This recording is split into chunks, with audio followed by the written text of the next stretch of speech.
Chintu school जाते हुए बहुत रो रहा था। पापा बोले चुप हो जा, शेर के बच्चे रोते नहीं हैं। चिंटू बोला चुप होते ही ठीक है, तो शेर के बच्चे स्कूल भी नहीं जाते हैं। No no no no.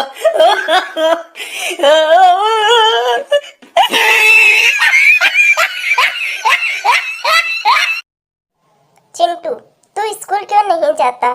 Pappu बोला जाता तो हूँ हर रोज, लेकिन वो मुझे स्कूल से बाहर निकाल देते हैं। चिंटू बोला क्यों, कौन सी स्कूल में जाता है तू? पप्पू बोला कन्या पाठशाला। No no no no.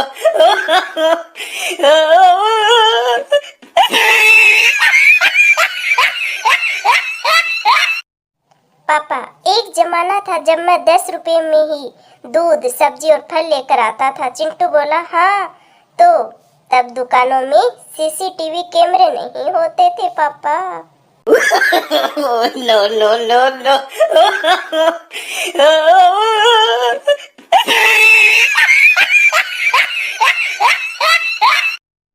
Chintu बर्फ का टुकड़ा उठाकर उसे घूरे जा रहा था।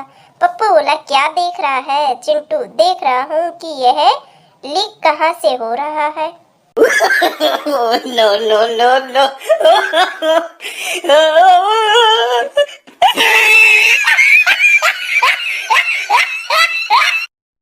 चिंटू पापा बोले चुप, कितनी बार कहा है कि खाना खाते समय बीच में बात नहीं करते।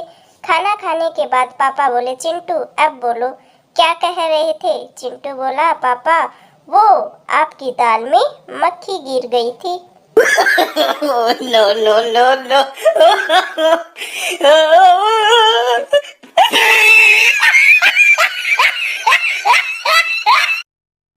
पापा चिंटू यह फेसबुक तुझे रोटी नहीं देने वाली है। चिंटू बोला पर पापा मैं तो यहाँ रोटी बनाने वाली ढूंढ रहा हूँ।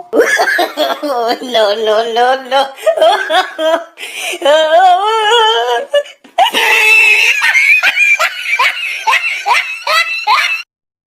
पापा चिंटू तुम्हें सिर्फ फूल तोड़ने के लिए कहा था, अब तुम साथ में डाली क्यों तोड़ लाए हो? चिंटू बोला पापा वहाँ लिखा था कि फूल तोड़ना मना है, इसलिए मैंने डाली तोड़ ली।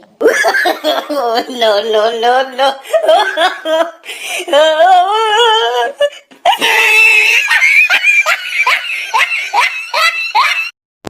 शर्मा अंकल ने चिंटू को फुसलाते हुए कहा तुम्हारे बाल बहुत सुंदर हैं, ये तुम्हें मम्मी से मिले हैं या फिर पापा से? चिंटू ने सोचते हुए कहा शायद पापा से। शर्मा अंकल बोले अच्छा वो कैसे? चिंटू क्योंकि पापा के सर के सारे बाल गायब हैं न। No no no no.